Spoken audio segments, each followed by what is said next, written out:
اعوذ باللہ من الشیطان الرجیم بسم اللہ الرحمن الرحیم الحمدللہ رب العالمین الصلاۃ والسلام علی رسولہ الکریم وأہل بیتہ الطیبین الطاہرین المعصومین ولعنۃ اللہ علی اعدائہم اجمعین اما بعد بسم اللہ الرحمن الرحیم مومنین کرام السلام علیکم توفیع علیہ السلام مدد۔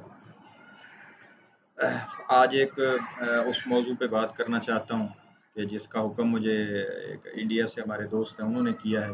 ان کو وہاں یہ ضرورت ہے کہ ایسے حوالے ان کو دیے جائیں جو نماز ہاتھ کھول کر پڑھنے پر اس بات کرتے ہوں اور رفع الیدین کے بھی حوالہ جات چاہیے۔ وہ چونکہ وہاں انڈیا میں ہیں اور انہیں وہاں یہ ضرورت ہے۔ ویسے مجھے نہیں، میں ہمیشہ جیسا آپ کو بتاتا ہوں کہ میرے پاس وقت نہیں ہوتا ہے ویڈیو بنانے کا، لیکن یہ چونکہ ایک مختصر سا ٹاپک تھا اور اس پہ زیادہ کوئی مجھے محنت کی بھی الگ سے ضرورت نہیں ہے چونکہ میرے یہ ذہن میں ہے، تو اس لیے میں نے چاہا کہ فوراً جو ہے وہ میں یہ حوالے جو ہے وہ باہم پہنچا دوں۔ البتہ اس میں بھی انہوں نے مجھے پہلے کہا اور لیٹ ہو گیا وقت ان کا، ان سے کافی یعنی ٹائم جو ہے وہ لیٹ ہوا۔ تو بہرحال اس حوالے سے میری یہ عادت نہیں ہے کہ صرف حوالہ دے رہا ہوں، میں تھوڑا سا اس کا بیک گراؤنڈ بتاتا ہوں۔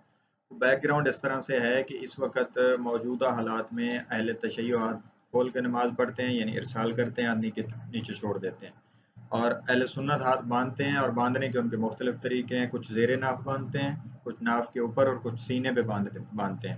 جبکہ ایک گروہ اہل سنت کا ایسا ہے جو ہاتھ کھول کے نماز پڑھتا ہے، اور وہ مالکی ہیں مصر وغیرہ میں۔ آپ کو اس کی گواہی اس طرح سے مل جائے گی کہ آپ کیبل آپ کے یہاں جہاں ہے وہاں 2 چینل چلتے ہیں، یا آپ یوٹیوب یا دیگر کسی بھی جگہ سے وہ چینل نکال لیجئے، الجزیرہ ٹی وی اور ایک اور ہے سعودی عرب کا، پتہ نہیں اس کا کیا نام ہے، سعودیہ یا کچھ ایسا، اس میں وہ لائیو دکھا رہے ہوتے ہیں مسجد نبوی اور خانہ کعبہ، دونوں جگہ نماز کو لائیو دکھاتے ہیں۔ تو اس کو آپ اگر دیکھیں گے تو اس میں آپ کو کئی لوگ، حلیہ ان کا سیم ہوگا لیکن ہاتھ چھوڑے ہوئے ہوں گے، تو وہ لوگ ہیں جو مالکی ہیں اور مصر سے ان کا تعلق ہے، وہ ہاتھ کھول کے نماز پڑھتے ہیں۔ تو اس لیے ایک تو یہ بات آپ کو کلیئر ہونی چاہیے کہ یہ صرف اہل تشیع نہیں ہیں جو ہاتھ کھولتے ہیں۔ دوسری بات جو ہے وہ میں نے یہ آپ کو بتانی ہے کہ ہم چونکہ ہاتھ کھولتے ہیں تو ہمارے پاس اس کے دلائل بھی موجود ہیں، اور یہ ہاتھ کھولنے کا طریقہ سنی اور شیعہ دونوں گھروں میں ثابت ہے، یہ میں آگے چل کے بتاتا ہوں۔ لیکن اس سے پہلے یہ جو بات کی جاتی ہے، اور ہمارے اہل سنت بھائی یہ بات کرتے ہیں کہ جی نماز جو ہے وہ حضور نے اس طرح بھی پڑھائی، اس طرح بھی پڑھائی، جیسے مرضی پڑھ لو، ایسا نہیں ہوتا۔ یہ بات ہی غلط ہے، سرے سے غلط بات ہے۔ حضور علیہ السلام نے ایک ہی طریقے سے پڑھی ہے اور وہی طریقہ ہم تک پہنچا ہے۔ اہل بیت علیہ السلام نے وہی ایک طریقہ بتایا، انہوں نے کوئی اور طریقہ نہیں بتایا، اور آج تک کوئی ایسی شخصیت ہی پیدا نہیں ہوئی جو یہ کہے کہ اہل بیت علیہ السلام میں سے کسی شخص نے، بہرہ امام میں سے کسی شخص نے ہاتھ باندھ کے نماز پڑھی ہو، کوئی ہے ہی نہیں، پیدا ہی نہیں ہوا کوئی۔ تو بہرحال ہمارا جو اس میں موقف ہے وہ ابتدائی طور پر یہ ہے کہ ہم پہلے آپ کو یہ بتاتے ہیں کہ یہ نماز تبدیل ہوئی۔ جب نماز میں تبدیلی ثابت ہو جائے گی تو آٹومیٹیکلی یہ ثابت ہو جائے گا کہ ایک طریقہ درست ہے اور ظاہر ہے دوسرا تبدیل شدہ ہے۔ تو وہ پہلے آپ کو میں یہ گواہی دے دیتا ہوں کہ یہ نماز واقعی تبدیل ہوئی ہے یا نہیں ہوئی۔ تو چنانچہ سب سے پہلے ہم صحیح بخاری شریف کو دیکھتے ہیں۔ ماشاءاللہ، زینت الماری، زینت الماری اس لیے کہ جب اٹھا کے پڑھنی نہیں ہے اس کا کوئی فائدہ ہے، زینت الماری تو ہے، خوبصورت لگتی ہے۔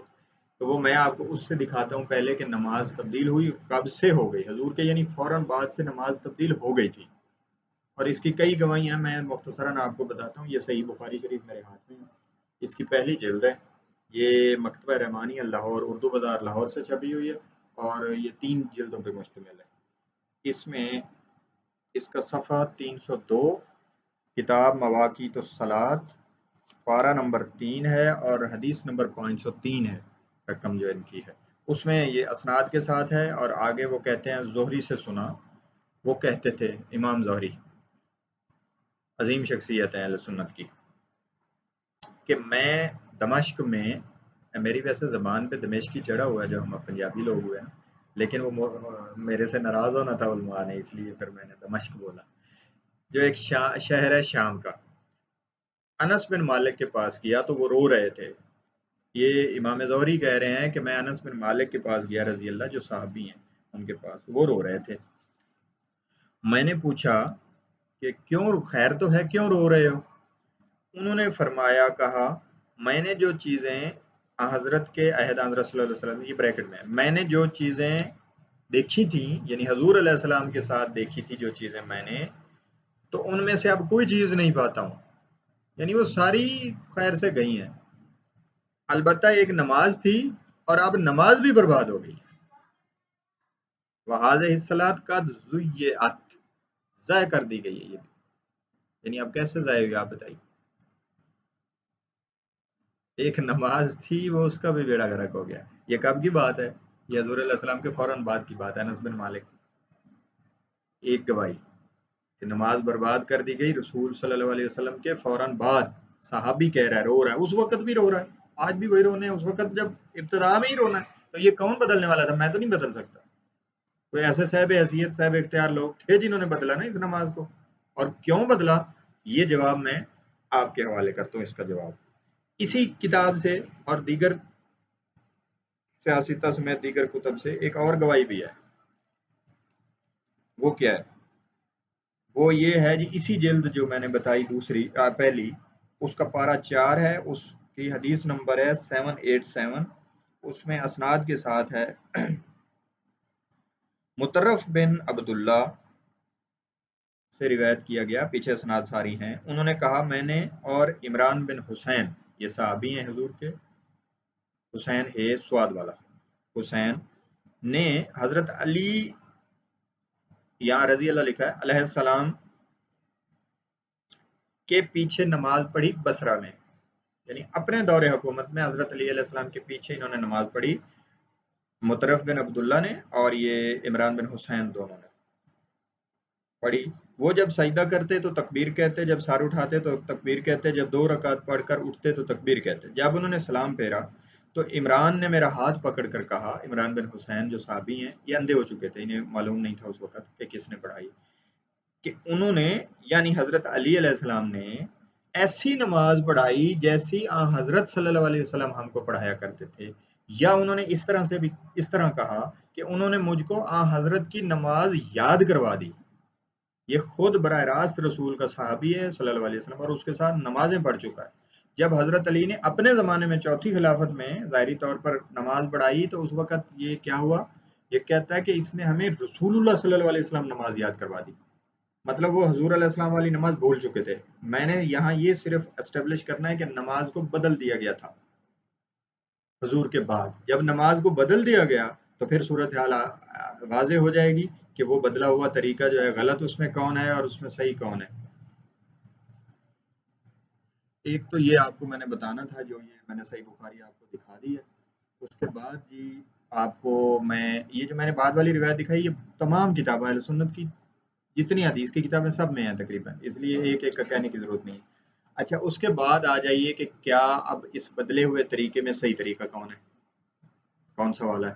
تو صحیح طریقہ وہی ہے میرے بھائی جو ائمہ اہل بیت علیہ السلام نے اور حضور علیہ السلام کے گھر والوں نے آگے ہمیں پہنچایا، دوسرے میں تو رولا پڑ گیا، یعنی صحابی رو رہے ہیں کہ نماز بدل دی گئی، وہ اب مسئلہ بن گیا، جب مسئلہ بن گیا تو اب صورتحال گمبھیر ہو گئی، غیر واضح ہو گئی، اس مبہم صورتحال میں اصل کیا ہو؟ تو وہ اصل جو چیز اس میں سے نکلے گی وہ نکلے گی اہل بیت کے گھر سے، چنانچہ اہل سنت کا کیا کہنا، انہوں نے تو اہل بیت علیہ السلام کی طرف رجوع کیا ہی نہیں ہے۔ اچھا، جن کو بھی اہل بیت کہا ہے ان کی طرف رجوع نہیں کیا، رجوع باہر ہے اہل بیت سے، خیر سے، تو اس کو ہم اب جب دیکھیں گے کہ اہل بیت علیہ السلام کیا کہتے ہیں، تو ہماری جتنی بھی انہوں نے اہل سنت نے تو اہل بیت سے روایت ہی نہیں کیا ہے نا، تو جب انہوں نے روایت ہی نہیں کیا ان سے تو ان سے کیا پوچھنا؟ اچھا، ان سے پوچھے نا آپ کے 12 امام کون سے ہیں، تو وہ فور یہی نام لیں گے، جی ہمارے یہی امام ہے، مولا علی سے لے کے امام مہدی علیہ السلام تک، وہ اسی طرح سے ان سے کئی کتاب، البتہ انہوں نے ان کے علماء نے تو جو لکھا ہوا ہے وہ تو پھر یزید بھی ان کا امام بنا ہوا ہے، اور وہ لیکن جو ہمارے یہاں بر صغیر میں یہاں لوگ رہتے ہیں ان کی میں بات کر رہا ہوں، بریلوی حضرات، اور یہ اکثریت یہ 12 امام انہی کو اہل بیت کے ہوئے ہوئے یہ انہی کو مانتے ہیں، کتابیں بھی اب تو خیر لکھی ہوئی ہیں انہوں نے 12 اماموں پہ لکھی ہیں، طاہر القادری نے بھی ذکر کی ہیں، اور بھی ایک مفتی نقشبندی کی کتاب ہے میرے پاس 12 امام، وہ بھی ہے، اور بہت سارے، غالباً غلام رسول اس کا نام، تو اس طرح سے لکھتے ہیں 12 اماموں کو ہی مانتے ہیں۔ ان سے بندہ پوچھ لے کہ یہ 12 امام حق ہیں، کہیں گے بالکل حق ہے، یہ 12 امام جو ہیں یہ جھوٹ تو نہیں بولتے تھے؟ نہیں جی۔ انہوں نے کہ حضور علیہ السلام کی غلط چیز بیان کی ہو؟ آخر نہیں جی، کوئی نہیں۔ یہ حضور علیہ السلام کی سنت کے مطابق چلتے تھے؟ جی چلتے تھے، یہ ایسا ہی کہیں گے۔ ان سے بندہ پوچھے کہ امام جعفر صادق علیہ السلام نماز کیسے پڑھتے تھے، ذرا دکھاؤ۔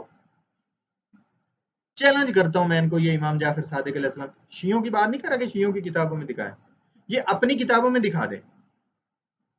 چیلنج ہے، 12 امام، جب 12 اماموں کی نماز پوری یہ دکھا دیں، کسی کی بھی دکھا۔ حالانکہ میں پہلے اکثر کہتا ہوتا ہوں کہ پہلے 2-3 اماموں میں تو ان کی سیرتوں میں تو تاریخوں میں تو رولا ہی ڈال گیا نا، لیکن چلیں آپ ان کو بھی شامل کر لیں۔ اور بعد والے اماموں نے جو ظاہری زندگی گزاری، جو آپ کے نزدیک ثابت ہے کہ وہ موجود رہے اور انہوں نے زندگی گزاری اور حضور علیہ السلام کی سنت کی حفاظت کی، انہوں نے کیسے نماز پڑھی؟ کسی ایک امام کی نماز اپنی کتاب سے دکھا دیجئے، ضعیف سے بھی دکھا دیجئے، چیلنج کر رہا ہوں میں۔ ہوگی نہیں، کیونکہ انہوں نے ان سے کچھ، ان کو لکھتے تو تب نا، یہ تو انہوں نے تو اہل بیت کے مخالفت میں کھڑے رہے، لکھیں کیا کیا؟ لکھا اس کی، لکھی چیز اس کی جاتی ہے جس سے پیار ہو، جس سے محبت ہو۔ انہوں نے کیوں، انہوں نے لکھا ہی نہیں۔ چنانچہ جب انہوں نے نہیں لکھا تو آٹومیٹیکلی جب ہم امام جعفر صادق علیہ السلام کی نماز ڈھونڈنے جائیں گے تو ہمیں اہل تشیع کے پاس مل جائے گی، کیونکہ وہ تو انہی کا اعمال لکھ رہے تھے اور انہی سے شریعت لے رہے تھے، حضور علیہ السلام کا دین لے رہے تھے، تو انہوں نے ہمیں جو ہے وہ بتائی۔ اور ائمہ اہل بیت کی جتنی تشیع نے روایات کی ہیں، کسی ایک روایت میں بھی نہیں آیا ہے کہ، اور کسی دشمن نے بھی یہ رپورٹ نہیں کیا ہے کہ کبھی انہوں نے ہاتھ باندھ کے نماز پڑھی ہو، کسی فرد نے، ہے ہی نہیں۔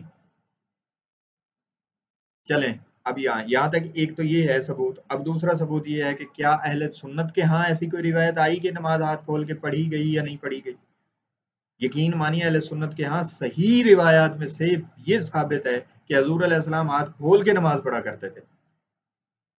ہاتھ باندھنے کی بھی ان کے ہاں ہیں روایتیں، ان کے اہل سنت کے ہاں اپنے ہاں، وہ ان کو کسی اہل تشیع میں کسی کی، حالانکہ کئی چیزیں متفق، اس پہ کوئی کسی نے روایت نہیں کیا ہے اہل تشیع،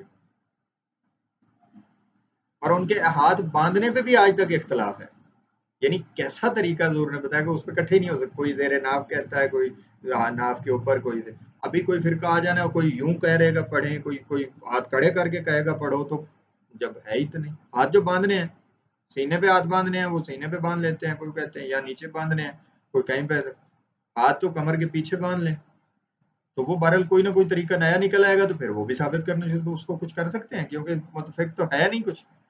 مرزا نے، وہ مرزا ہے نا ان کا آج کل بڑا ماشاءاللہ مشہور ہے، تو اس نے کافی ان کے ان کو وہ کہتے ہیں نا ضرب لگائی ہے اس نے، وہ کہتا ہے میں، اس نے حضور علیہ السلام، وہ کہتا ہے ثابت ہے حضور کا ہاتھ کھول کے نماز پڑھنا، وہ کہتا ہے میں کبھی پڑھتا بھی ہوں، میں ہم نے دیکھا تو نہیں لیکن بہرحال وہ کہتا ہے تو ٹھیک ہے پڑھتا ہوگا، اور لوگوں کو بھی بتا رہا، اس کی ویڈیو موجود ہے آپ دیکھ سکتے ہیں۔ تو جب حضور علیہ السلام سے یہ ثابت ہے کہ ہاتھ کھول کے نماز پڑھتے تھے تو اہل سنت نے اس کو ترک کیوں کیا؟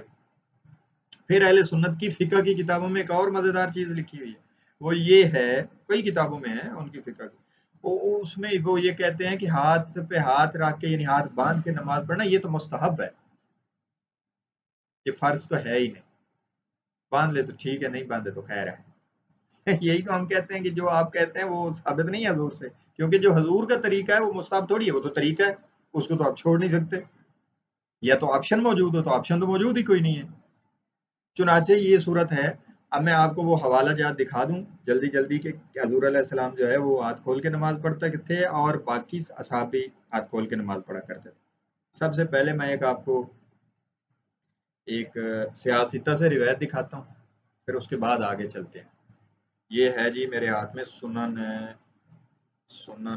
نسائی سے نہیں،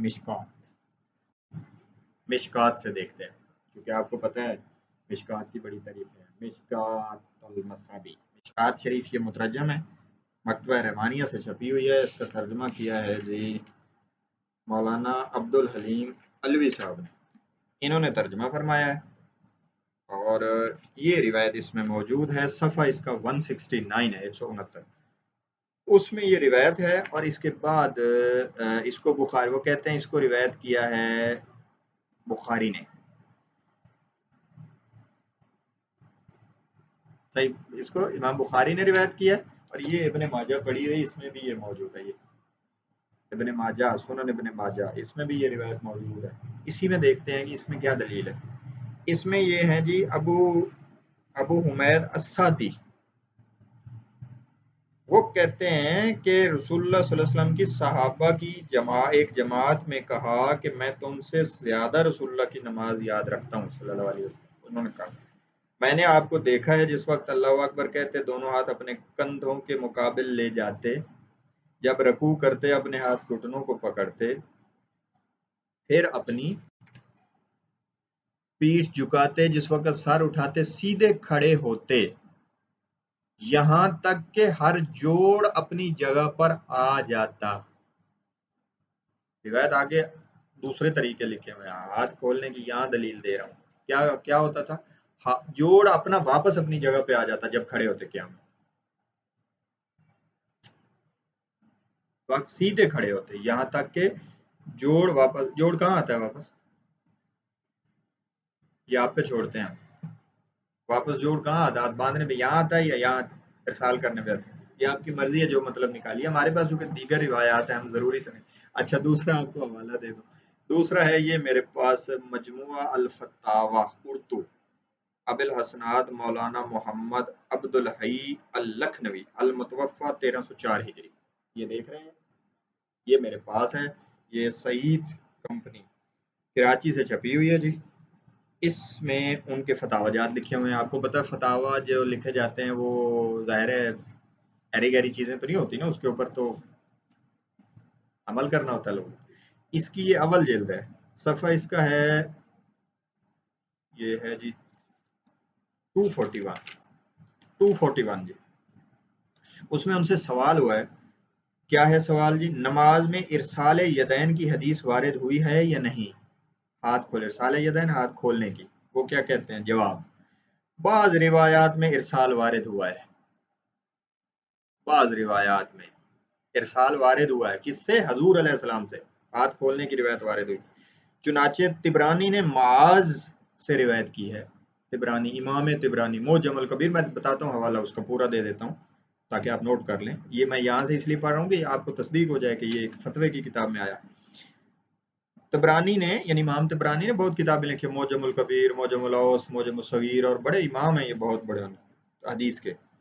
روایت کی کہ رسول اللہ صلی اللہ علیہ وسلم جب نماز میں ہوتے تو اپنے دونوں ہاتھوں کو کانوں تک اٹھاتے، یعنی تکبیرۃ الاحرام کہتے، اور جب تکبیر فرماتے تو دونوں کو چھوڑ دیتے، تکبیر کرتے ارسال کر دیتے. یہ ابھی اس کا حوالہ بھی دیتا ہوں. پھر آگے کہتے ہیں اور ابن ابی شیبہ نے عمر بن دینار سے روایت کی ہے. ابن ابی شیبہ امام بخاری کے استاد ہیں، ان کی کتاب ہے المصنف، اردو میں ترجمہ ہو چکی ہے، المصنف ابن ابی شیبہ ترجمہ ہو چکی ہے. ابھی اس کا حوالہ دیتا ہوں، اردو کا بھی عربی کا بھی. ابھی یہ لے لیں. روایت کی ہے کہ جب حضرت ابن زبیر رضی اللہ، عبداللہ بن زبیر کے بارے کہہ رہے ہیں، نماز پڑھتے اپنے دونوں ہاتھوں کو چھوڑ دیتے. سنن ابن ماجہ یہ میرے پاس پڑی ہوئی ہے، اس میں لکھا ہوا ہے کہ اگر تم رسول اللہ صلی اللہ علیہ وسلم کی نماز دیکھنا چاہتے ہو تو عبداللہ بن زبیر کی اقتداء کرو. یہ سنن ابن ماجہ. تو اب عبداللہ بن زبیر کی اقتداء کرنے والوں کو یہ وہ کریں تو ان کو ہاتھ کھولنے پڑیں گے، کیونکہ وہ ہاتھ کھول کے نماز پڑھا کرتے تھے. یہ میں نے آپ کو دکھا دیا، یہ میرے نشان بھی لگے ہوئے ہیں. ٹھیک ہے جی، یہ آپ لے سکتے ہیں، مل جاتا ہم، اس لیے کوئی ایسی انہونی کتابیں تو ہے نہیں کہ جو ملے ہی نہ. تو یہ میں نے آپ کو بتا دیا. اس کے بعد میں نے آپ کو بتانا ہے جی، ان کے حوالے میں آپ کو دونوں روایتوں کے دے دوں تاکہ آپ کے لیے مشکل نہ رہے. یہ لیں جی، یہ ہے جو معجم الکبیر جو امام طبرانی ہے، یہ اس کی آپ لے لیجئے میرے سے. جلد ہے اس کی 20. یہ میں نے رکھا ہوا پاس، یہاں نظر نہیں آ رہا لیپ ٹاپ پہ. ہاں نہیں، یہ شو نہیں کر رہا. کوئی بات نہیں، میں مجھے ایڈٹ نہیں کرنی آتی، ورنہ میں وہاں بھی وہ کرتے ہیں، لگا دیتے ہیں. تو بہرحال میں حوالہ دے رہا ہوں، وہ نوٹ کر لیں. 20ویں اس کی جلد ہے، المعجم الکبیر. یہ الحافظ ابو القاسم سلیمان بن احمد الطبرانی المتوفى 360 ہجری، 360 ہجری میں فوت ہوئے. یہ جناب الناشر مکتبہ ابن تیمیہ سے یہ جناب روایت ہوئی، اس کے ہوئی ہے، چھپی ہے. اور یہ اس کا صفحہ نمبر ہے 74 اس میں یہ رقم نمبر جو اس پہ آ رہے 139 ہے.